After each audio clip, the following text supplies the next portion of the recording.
TJ, looks like you might have changed out a bit. Yeah. What was the scene in the post-game locker room? It was cold. No, it was cool. I mean, the guys were excited. We have a really good group of guys. They've been good all year. So it was like that last year, when Pop got the chance to do it, unfortunately, because of COVID again. We have a tight-knit group, man. We really do. It's been like this for years, and it continues today. Is there any communication with Coach Malone during the game? Not with me, but with the assistants for sure. Just small suggestions or things he's seen, which is a huge help, obviously. Even during the game? Yeah, like at halftime, like text just is what he saw. He obviously saw Damian Lillard making a lot of shots. We had to make adjustments, got more aggressive. He's an all-time player. I'm a Portland kid, so he's something. I thought we got a lot better in the second half, made other people make shots. So that was the adjustment, and we did the best we could. What about post-game? Are you going on? I have not yet. No, I actually just took a hot shower. I felt like I had hypothermia there for a second. So, yeah, but I will, when we get done here, I'll call him for sure. You mentioned the adjustments that you made defensively. Was that a collective staff decision? Was that the other staff talking to Coach Malone and saying we want to get the ball in Lillard's hands? How did those? I mean, I think getting the ball in Lillard's hands was pretty obvious, but we knew. I thought we were trying to do the right things. We just weren't doing them aggressively enough. I mean, they ran them off, catch and shoot, pin downs, dribble handoffs. I thought guys thought they were there, but they weren't. And sometimes you haven't played a guy like that in a while, you don't realize what you're playing against. And the fact that we left him open for the first two, a guy like that sees it goes through, it's going to be a long night. So I thought the guys adjusted. I thought Nikola was incredible being up and pick and roll in the second half. I thought KCP was, stayed attached to him, made it hard for him. I mean, the guy had 44 points, so it's not like, he still scored 44 points. But we did the best we could to make other people shoot the ball. Did you award a defensive player of the game in this one? It was KCP. He's just the way he chased him around in the second half. I don't think people realize how hard that is when they're the other team. They're going to run, exotic actions for him the whole second half, and your job is to chase him around, get screened, get hit, try to deny him the ball. 48 minutes is a long time, so he deserved it. I know you appreciate him as an assistant coach, but did you appreciate Nikola even more as an acting coach? Oh yeah. The one game last year I took over in the second half. Coach unfortunately got ejected against New Orleans. Nikola was, I think he was perfect from the field in fourth quarter and overtime. When you have somebody like that that's so selfless, it's hard to explain because you call plays for him, and those plays sometimes turn into, team conceptual basketball because of him. So he gets guys involved. Thought the play tonight, small play, but he went baseline and found Michael for the three in the corner in front of their bench. It kind of pushed the lead to 10. That felt like, okay, like we're in a good spot, and of course it comes off an assist from him.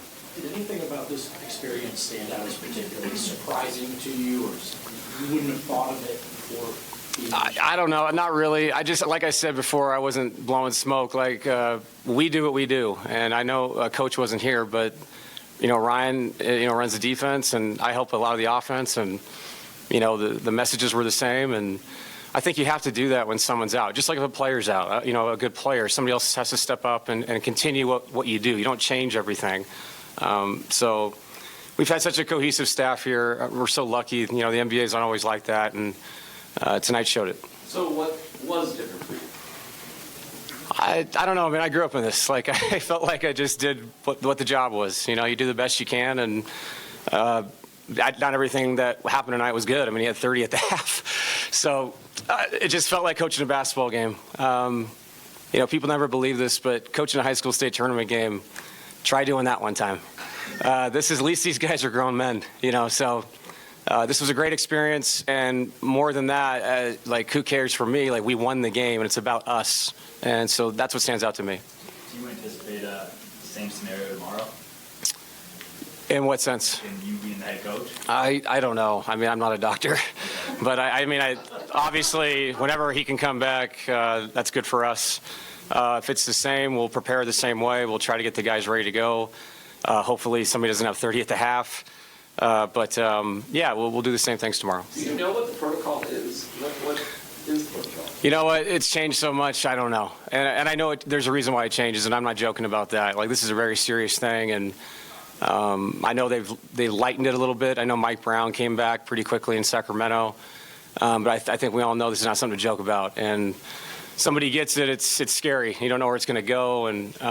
But my hope is that coach comes back very quickly. Did you talk to your dad? Did you talk to your dad at all? No, I haven't talked to him yet. I will, though. He'll have something sarcastic to say, I'm sure.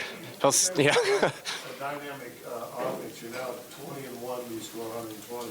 But that being said, when Michael Porter is stretching the floor for you guys, I think you guys are just almost impossible to stop because of the presence he has on the three-point line. Yeah, I think, I got to give Mike a lot of credit. This is a kid that was so talented when he was young. And over the past couple of years, I think he's really learned how to play off the ball, which is hard to do. And everybody thinks you just know how to do it.